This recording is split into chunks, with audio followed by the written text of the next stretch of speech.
Hello students, this is Neeraj Verma from study.tricksmaker Neeraj channel. तो आज हम लोग बेसिक ट्रिग्नोमेट्री के नेक्स्ट स्टेप पे पहुंच चुके हैं, जो हम लोगों ने fundamental identities and quotient relations, reciprocal relations पे बात की थी। अब थोड़ा उससे आगे बढ़ते हुए कि ये जो ट्रिग्नोमेट्रिक रेशियोज होते हैं, तो स्टैंडर्ड एंगल्स पे ये रेशियोज क्या होते हैं, what are the ratios and how can we find these ratios. इन रेशियो को हम कैसे फाइंड कर सकते, कैसे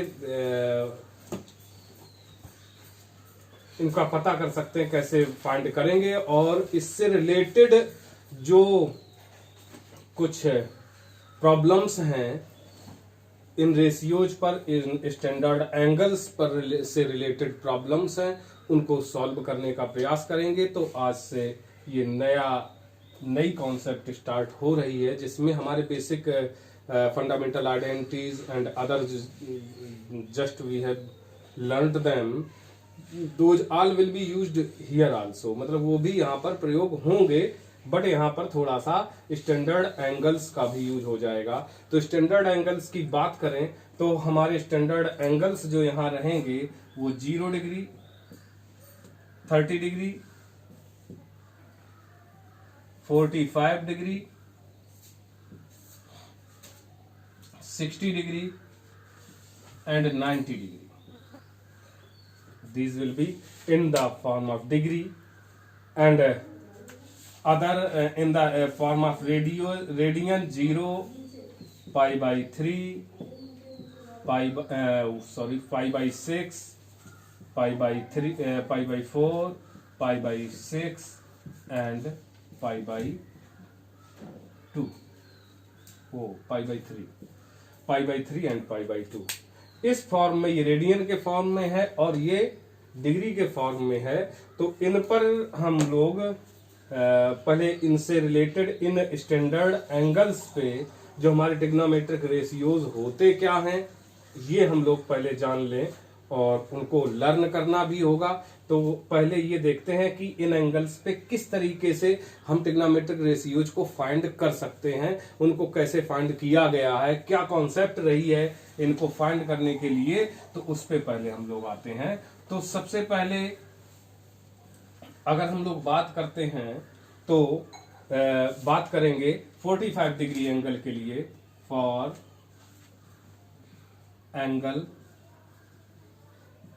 45 degree.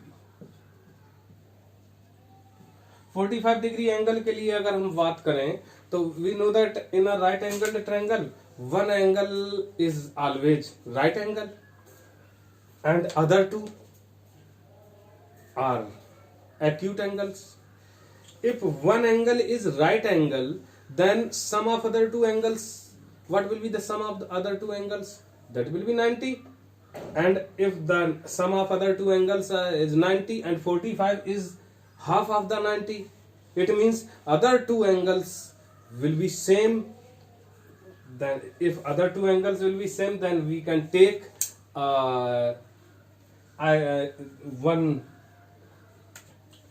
isosceles triangle, right angle triangle अगर ले लेते हैं, isosceles right angle triangle लेते हैं,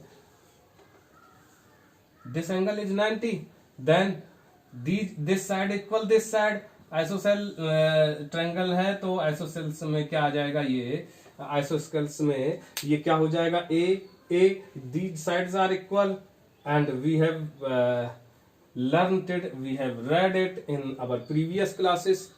मतलब पिछली कक्षाओं में हम लोगों ने पढ़ा है कि if the two sides are equal in a triangle, then the angles opposite to the sides are also equal. Means अगर किसी त्रिभुज में दो भुजाएं बराबर हैं तो उनके सामने की भुजाएं, आमने सामने की भुजाएं, वो दो भुजाएं बराबर हैं तो उनके आमने सामने के कोण भी बराबर होते हैं। इट मीन्स ये एंगल और ये भी इक्वल होंगे, और जब ये 90 है और ये इक्वल होंगे तो ये 45 डिग्री हो जाएगा एंगल। तो इस पे अब हम बात करते हैं। तो यहाँ ए बी सी, तो यहाँ अगर हम बात करें तो कहेंगे in triangle A B C angle A equal 45 degree, angle C angle B equal 90 and angle C equal angle A equal angle C equal angle A equal 45 degree. तो अब हम अगर रेशियो से करें तो पहले इसका क्या फाइंड करना पड़ेगा, हाइपोटेन्यूज। हाइपोटेन्यूज फाइंड करने के लिए बाय यूजिंग पाइथागोरस थ्योरम।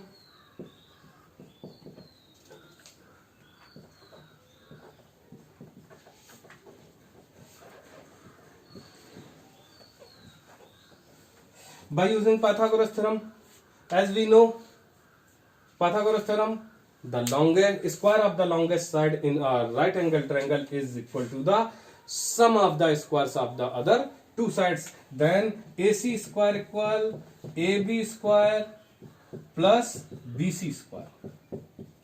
ये होगा तो AB square AC square there is no value given here, so putting the value of other two sides, AC square equal A square plus A square means AC square equal 2A square, taking the square root AC equal to root A square means root 2A or A root 2. Value of this is A root 2. Then we can find all the ratios, trigonometric ratios. Then T ratios will be sin A equal, as we know, the ratio of sin, for sin the ratio of sides we know that the perpendicular upon hypotenuse, perpendicular यहाँ है BC upon hypotenuse है AC. Then sin A है A is 45 degree, sin A equal A upon A root 2, A cut, then the value of sin 45 is equal to 1 by root 2. Like this we can find the value of cos 45 degree. Directly we can put the value cos perpendicular upon base upon hypotenuse means base A upon A root 2. A cancel 1 by root 2. Sin 45 value of sin 45 is also 1 by root 2, and after that taking value of sin 45 tan 45 degree, as we know tan equal perpendicular upon base, perpendicular is A and base is also A cut value 1, and cot 45 value of cot 45 equal this is also base upon hypotenuse, base is A, hypotenuse base upon perpendicular, base is A, perpendicular is also A, cot A cancel value आ जाती है 1. sec 45 degree, sec 45 means sec is the reciprocal of cos 45, so we can write the reciprocal of this, or finding here from the अगर हम इस triangle से इसको find करते हैं तो क्या होगा जाकर के hypotenuse upon base, hypotenuse A upon root 2 upon A cancel आ जाती है इसकी वैल्यू रूट 2. इसी तरीके से cosec 45 डिग्री की अगर वैल्यू फाइंड करते हैं तो cosec 45 इज आल्सो रूट 2. तो ये 45 डिग्री की वैल्यूज यहां से फाइंड हो गई और पता चल रहा है cos साइन और cos, cot और tan, sec एंड cosec इनकी वैल्यूज इक्वल होती हैं. 45 पे इनकी सेम इन कपल्स की वैल्यूज इक्वल होती हैं, और इसको आगे हम लोग और स्टडी करेंगे तो पता चलेगा क्यों होती हैं, कैसे होती हैं. तो ये 45 डिग्री की वैल्यूज हमें आ जाती हैं. ये हम लोग लर्न अगर करना चाहें तो हमें याद रखना पड़ेगा, तो क्योंकि अभी इनके लिए आगे बात होगी, चले फिर आगे करते हैं और बात इस पे. तो ये इस तरीके से हम वैल्यूज फाइंड कर सकते हैं किसकी, 45 डिग्री की. अब for angle 30 and 60,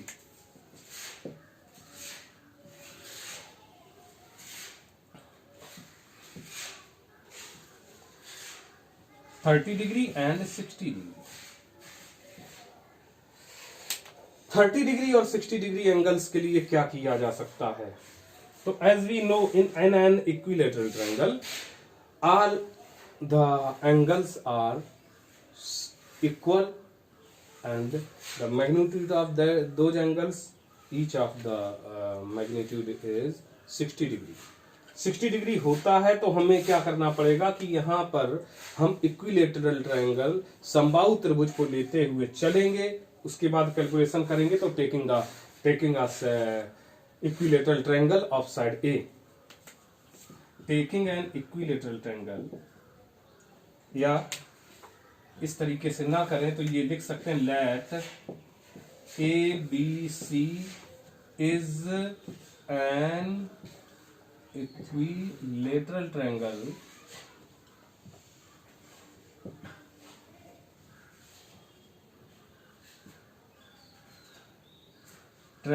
of side A.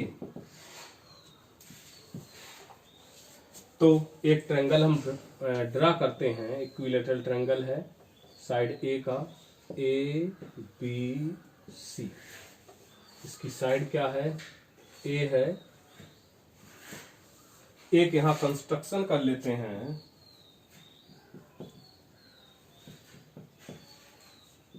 Construction में क्या करते हैं? ड्राइंग एन एल्टीट्यूड एडी, एक एल्टीट्यूड ड्रा करते हैं एडी इस पे।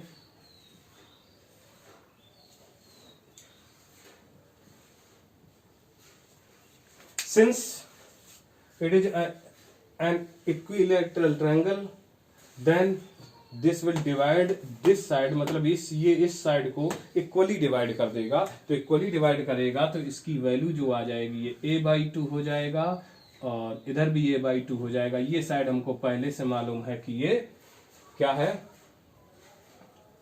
a है। और ये एंगल भी मालूम है कि इक्विलेटरल ट्रायंगल का एंगल 60 डिग्री होता है और एल्टीट्यूड ड्रा करने पर ये एंगल को इक्वली डिवाइड करता है, मींस इक्वली इसको भी डिवाइड करने पे ये 30 डिग्री हो जाएगा। तो ये एंगल्स हो गए। अब यहां पर लिखेंगे in right triangle ADB, ADB में two sides are given. Third side find करने के लिए by using Pythagoras theorem,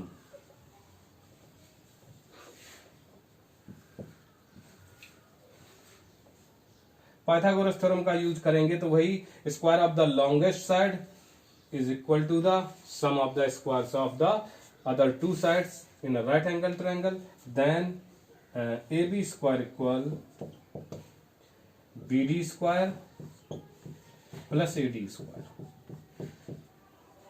AB square अगर देखें तो AB square is given, A square BD है a/2, putting the value of BD also, plus AD square. Calculation करते हुए देखेंगे A स्क्वायर, ये A स्क्वायर बाई 4 होगा, ट्रांसफर इधर कर लेते हैं, A square by 4 equal AD square, taking LCM 4A square minus A square means 3A square, 3A square by 4 equal AD square. और इसके बाद देखते हैं तो क्या हो जाएगा? AD इक्वल, तो टेकिंग स्क्वायर रूट, इसका A स्क्वायर का स्क्वायर रूट A हो जाएगा, 4 का 2 हो जाएगा, 3 का नहीं होगा। इट मीन्स इसको ये it can be right as A√3/2 equal AD, means AD equal आ गया A√3/2, A√3/2। It can be written as A√3/2. After that, we can find the all trigonometric ratios. तो देखते हैं यहाँ पे क्या रेशियोज हो सकते हैं, उनको देखें यहाँ से क्या हो रहे हैं वैल्यू। तो अगर हम यहाँ से 60 डिग्री के रेशियोज फाइंड करते हैं, स्टैंडर्ड एंगल 60 डिग्री लेते हैं, तो 60 डिग्री के लिए sine 60 degree perpendicular upon hypotenuse, इसके लिए परपेंडिकुलर ये होगा, हाइपोटेन्यूज ये हो गया, मीन्स a√3/2 एंड a और अपान में आएगा, a से कैंसिल हो गया, it means sin 60 degree equal √3/2। Similarly cos 60 degree, cos 60 के लिए परपेंडिकुलर ये हुआ base upon hypotenuse means a/2 into a cut 1/2।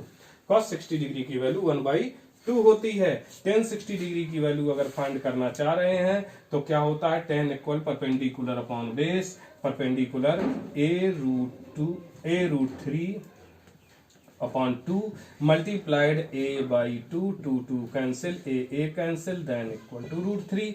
tan 60 degree की वैल्यू √3 हो गई। इसी तरीके से cot 60 डिग्री की वैल्यू अगर फाइंड करना चाहें तो cos 60 डिग्री होता बेस अपॉन परपेंडिकुलर, बेस है a/2 into a√3/2, 2 cancel, a cancel means cot 60 degree की वैल्यू होगी 1/√3।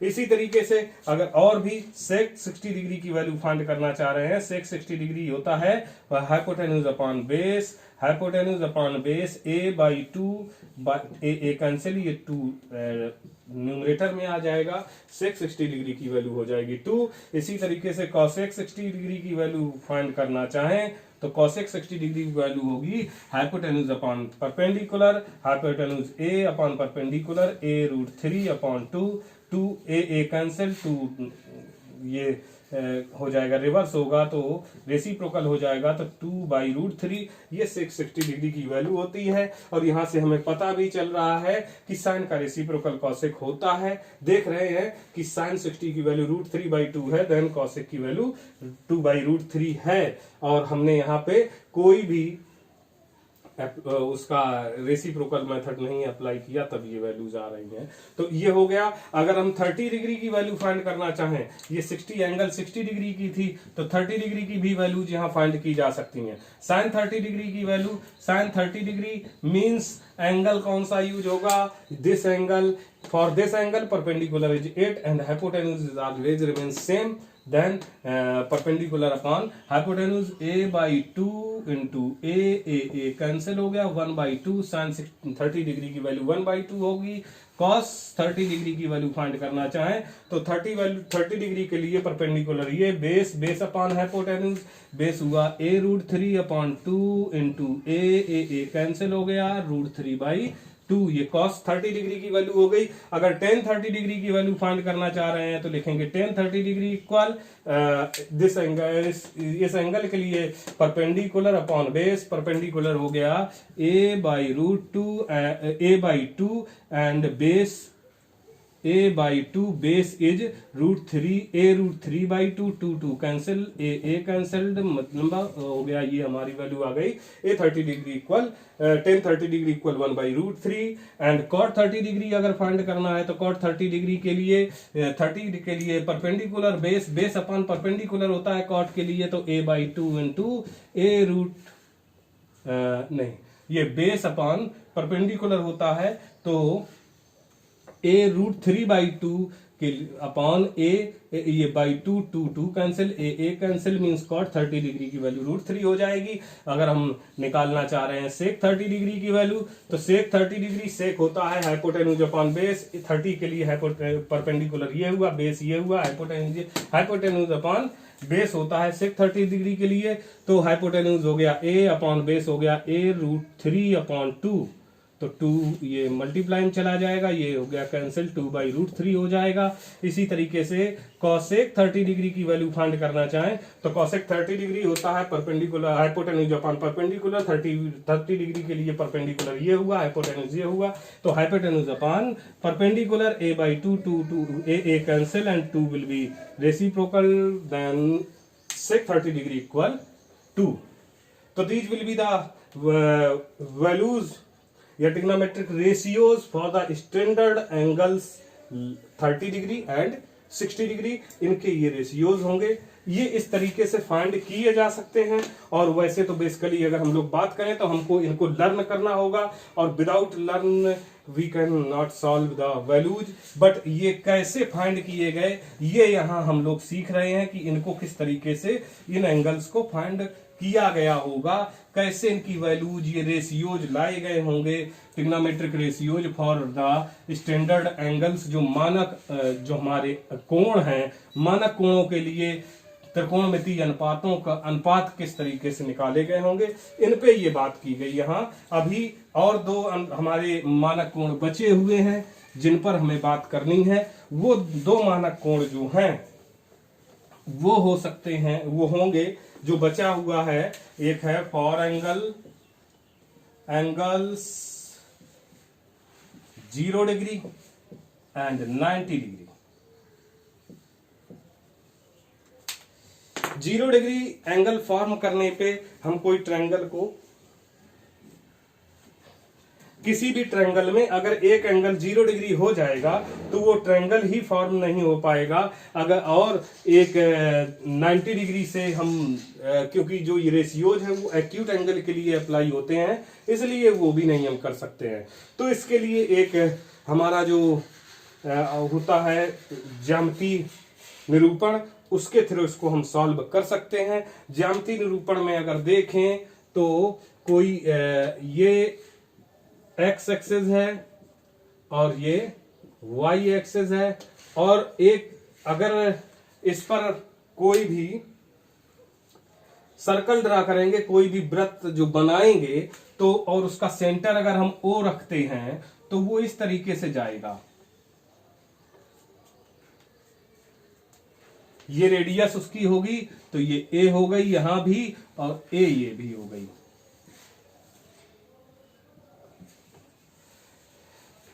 मान लीजिए किसी समय at angle alpha the position of the point B here, मान लीजिए अल्फा एंगल पे इसकी पोजीशन ये है।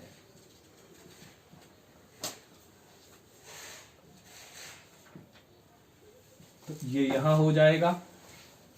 तो ये जो डिस्टेंस है इसको हमने ये मान लिया, ये मानते हैं ओ, ये पी हो गया पॉइंट, यहां एल ले लेते हैं। तो ये जो डिस्टेंस है इसको ये थोड़ा सा दूर लिखते हैं, ये वाली x हो गई और इसको ले लिया y। तो इसको x लिया, इसको y लिया, और ये हो गया रूट, ये रूट क्या, ये तो हमारा रेडियस ही हो जाएगी, a हो जाएगी पूरी, और ये इधर रेडियस a है ही इधर। तो ये इस फॉर्म में होगा। ये हमने क्या किया है, we have taken the Cartesian plane, in Cartesian plane the for a circular path position of point P at an instant alpha degree angle, alpha degree पर इसकी हमने वो फाइंड किया है। तो अब इसको this will be right angle triangle. तो इन ट्रायंगल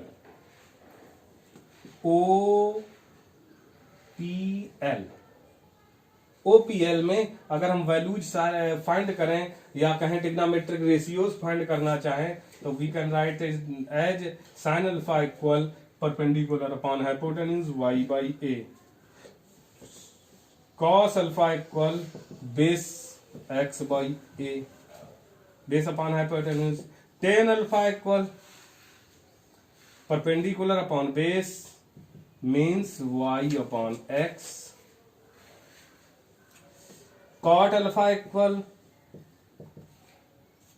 तो क्या हो जाएगा, तो हो जाएगा base upon perpendicular x upon y, sec alpha equal hypotenuse upon base means a by x, and cosec alpha equal होगा बेस अपॉन वो hypotenuse upon perpendicular means a upon y। ये हमारे जनरल रेशियोज आ गए। Cartesian plane के लिए general ratios are these for Cartesian plane. अब if alpha equal 0 degree Celsius, alpha equal 0 degree Celsius है तो होगा क्या, ये अल्फा 0 डिग्री सेल्सियस हो जाएगा। इट मींस जो ये y जो था ये क्या हो जाएगा, 0 हो जाएगा और ये यहाँ पे पहुंच जाएगा। इट मीन्स x इक्वल ए हो जाएगा, y इक्वल 0 हो जाएगा। तो employees that x equal A comma y equal 0। देख रहे हैं, जब अल्फा को 0 डिग्री सेल्सियस करेंगे तो ये साइड जो है जिस तरीके से ये गिवन है, अगर हम इस पोजीशन में इसको लिए हुए हैं तो इस समय इस तरीके से अगर हम इसको पकड़ें तो इस समय जो हो रहा है ये पोजीशन बन रही है, ये यहां पे x हो रही है और ये है y, ये पोजीशन y है, एंगल अल्फा है। और जब इस एंगल अल्फा को अगर हम इस पे लेते हैं, ये अगर अल्फा को क्या करना चाह रहे हैं, इस अल्फा को 0 कर दें तो ये क्या होगा, यहां से ये इस तरीके से आ जाएगा इक्वल में। मींस जो x डिस्टेंस यहां तक थी वो पूरी हो गई, मींस a के इक्वल हो गई। और जो ये y थी, y यहां रहा ही नहीं, means there is no y, means y equal 0। तो ये वैल्यूज को इसमें पुट करते हुए हम अपने ट्रिग्नोमेट्रिक रेशियोज फाइंड कर सकते हैं। देन साइन अल्फा इक्वल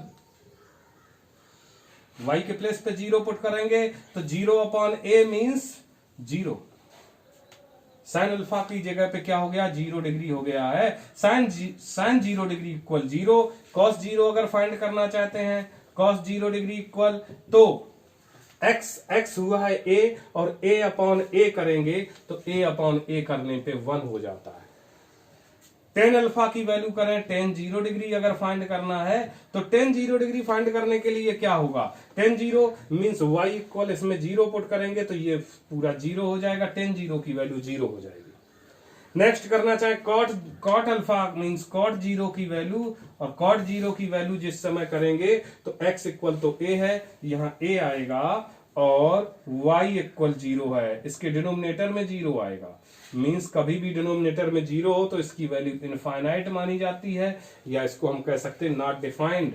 जिसको हम डिफाइन नहीं कर सकते हैं तो कहेंगे नॉट डिफाइंड। और सेक 0 की वैल्यू करें तो sec 0 degree equal sec 0 a by x है तो a हो गया, x इक्वल a पुट करेंगे, a कैंसिल 1 आ जाएगा तो ये 1 सेक 0 की वैल्यू 1 हो जाएगी। और जब कॉसेक 0 की बात करेंगे तो कॉसेक 0 a अपॉन 0 मीन्स ये भी नॉट डिफाइंड। ये वैल्यूज हो जाएंगी। अब ये किसके लिए हुआ, 0 डिग्री के लिए हुआ। इसी से रिलेट करते हुए 90 डिग्री के लिए जब हम बात करें तो 90 डिग्री के लिए क्या कंडीशन बनेगी, ये आप लोग समझें कैसे हो सकता है। When alpha equal 90 degree, then when alpha equal 90 degree, जो हम पोजीशन लिए हुए थे,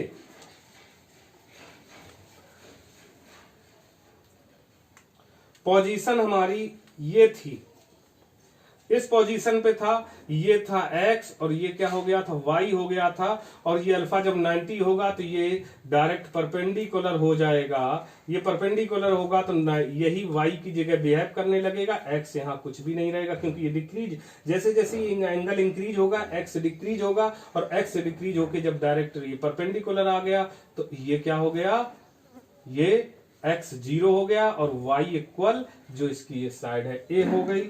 तो इस तरीके से इन साइड्स को भी ये फाइंड किया जा सकता है, x equal 0 y equal a। और जब ये होता है तो यहाँ क्या रखते हैं, तब यहाँ रखते हैं sine 90 degree equal value, y के प्लेस पे a पुट करें तो a अपॉन a कैंसिल होके 1 आ जाएगा। और cos 90 डिग्री वैल्यू पुट करते हैं तो cos 90 x इक्वल 0, 0 पुट करेंगे 0 तो ये वैल्यू 0 हो जाएगी। tan 90 डिग्री की बात करते हैं तो tan 90 डिग्री इक्वल अगर बात करते हैं तो x के प्लेस पे, y के प्लेस पे a, x के प्लेस पे 0, a upon 0 means not defined. जब डिनोमिनेटर में 0 होगा तो नॉट डिफाइंड में आ जाएगा। अब हम करते हैं बात cot 90 डिग्री की। जब cot 90 डिग्री की बात करेंगे तो ये क्या आएगा, एक्स है 0 तो ये 0 हो जाएगा। सेक 90 डिग्री की बात करें तो सेक 90 डिग्री की वैल्यू क्या होगी, तो ए इक्वल तो ए रहा, एक्स की प्लेस पे 0 है, जब डिनोमिनेटर में 0 होगा तो इसकी वैल्यू हो जाएगी नॉट डिफाइंड, तो ये यहाँ पर आ जाएगा। और फिर कॉसेक 90 डिग्री कॉसेक 90 डिग्री की बात करते हैं तो कॉसेक 90 डिग्री इक्वल y के प्लेस पे a वैल्यू पुट करेंगे, a upon a equal 1, cosec 90 की वैल्यू 1 हो जाएगी। इस तरीके से हम ये सारी वैल्यूज जो स्टैंडर्ड एंगल्स के लिए जो वैल्यूज है वो फाइंड कर सकते हैं, और ये मेथड है इसी बेस पर ये हमारी वैल्यूज जो ट्रिग्नोमेट्रिक रेशियोज के standard ratios for standard angles जो हैं वो फाइंड किए गए हैं, और इनको हम एक टेबल के थ्रू यहाँ लिखते हुए इसको लर्न करेंगे। तो वो टेबल आज हम लिखा रहे हैं, ये लिखे दे रहे हैं, जिसको आपको याद करना है। और इसके लिए क्या होगा कि हम यहाँ स्टैंडर्ड एंगल्स लिखेंगे, स्टैंडर्ड एंगल्स, तो उनको हम एंगल्स ना लिख के यहाँ थीटा शो कर देते हैं, और यहाँ पर ट्रिग्नोमेट्रिक रेशियोज मतलब यहाँ पर आ जाएंगे रेशियोज जो भी होंगे, टी रेशियोज वो यहाँ लिखे जाएंगे, टी रेशियोज। तो ये इस तरीके से लिखते हुए हम इनको बनाएंगे। यहाँ आएगा sine theta, cos theta, tan theta, cot theta and sec theta, cosec theta. इनकी वैल्यूज को यहाँ एक टेबल के थ्रू एक्सप्रेस करते हुए लर्न करना है। तो ये 0 डिग्री के लिए हो गया, फिर 30 डिग्री, 45 डिग्री, 60 डिग्री, 90 डिग्री, ये स्टैंडर्ड एंगल्स हैं। इनके लिए हम वैल्यूज यहाँ फाइंड करेंगे, और किस तरीके से होंगी तो वो अभी हम यहाँ लिख के दिखा रहे हैं कि क्या वैल्यूज हैं। जो वैल्यूज तो हम लोग पढ़ चुके हैं, उनको फाइंड कर चुके हैं, केवल उनको यहाँ एसेंबल करना है या एक साथ उनको यहाँ पर पुट करना है। साइन 30 के लिए, साइन 0 के लिए जो भी वैल्यूज हैं वो यहाँ वैल्यूज को पुट करेंगे, और इस टेबल में वैल्यूज को रखते हुए इनको लर्न करेंगे, क्योंकि इन्हीं पर बेस्ड न्यूमेरिकल्स आते हैं, जो कुछ न्यूमेरिकल्स इन पे बेस्ड आते हैं। साइन 0 की वैल्यू थी 0, अगर आपको लर्न हो, साइन 0 की वैल्यू 0 थी, साइन 30 की वैल्यू 1/2 थी, साइन 45 की वैल्यू 1/√2 थी, साइन 60 की वैल्यू √3/2 थी, और साइन 90 की वैल्यू थी 1। और कॉस के लिए बात करते हैं तो कॉस 0 की वैल्यू 1 थी, कॉस 30 की वैल्यू थी √3/2, कॉस 45 की वैल्यू थी 1/√2, कॉस 60 की वैल्यू 1/2, और कॉस 90 की वैल्यू 0 थी। टेन के लिए बात करें, टेन 0 की वैल्यू 0 थी, अभी हमने जो फाइंड की है, टेन 30 के लिए 1/√3 था, टेन 45 1 था, टेन 60 √3 था, और टेन 90 जो वैल्यू थी वो नॉट डिफाइंड थी, टेन 90 वैल्यू नॉट डिफाइंड थी। इसके बाद नेक्स्ट बात करें, कॉट 0 की वैल्यू नॉट डिफाइंड थी, और कॉट 30 की value √3, cot 45 1, cot 60 1/√3, and cot 90 जो आएगा वो होगी वैल्यू 0, कॉट 90 की वैल्यू 0 होगी। सेक 30, सेक की वैल्यू देखें तो सेक की वैल्यू 0 पर 1 थी, और यहाँ 2/√3 थी, और ये √2 2 एंड नॉट डिफाइंड। कॉसेक के लिए, कॉसेक 0 की वैल्यू थी नॉट डिफाइंड, 30 की वैल्यू 2 थी, √2 थी 45 की वैल्यू, और इसकी थी 2/√3, एंड इधर वैल्यू थी 1। ये इस तरीके से ये टेबल हमको लर्न करनी है, और ये टेबल आप लर्न करने का प्रयास करेंगे, और इसके बाद अगर आप इस टेबल को भूल जाते हैं तो इसको किस तरीके से हम बना सकते हैं अपने आप, वो हम लोग इसका प्रयास करेंगे। नेक्स्ट वीडियो लेक्चर में वो बताएंगे, वो ट्रिक बताएंगे कि किस ट्रिक से हम इस टेबल को यहाँ पर बना सकते हैं, और बहुत ही कुछ ही समय में 2 मिनट में 4 मिनट में जितना आपके पास स्पीड होगी 2 मिनट में भी इस टेबल को बनाया जा सकता है, या 1 मिनट में भी बना सकते हैं। तो उस पर हम बात करेंगे नेक्स्ट वीडियो लेक्चर में। ये वीडियो अब अगर आपको अच्छा लगा हो तो आप मेरा चैनल सब्सक्राइब कर लें, बेल आइकन को दबा लें, ताकि आगे आपको नए नए वीडियो, अपलोडेड वीडियो तुरंत मिलते रहें। और इस वीडियो को लाइक, शेयर और कमेंट करना ना भूलें। Thank you.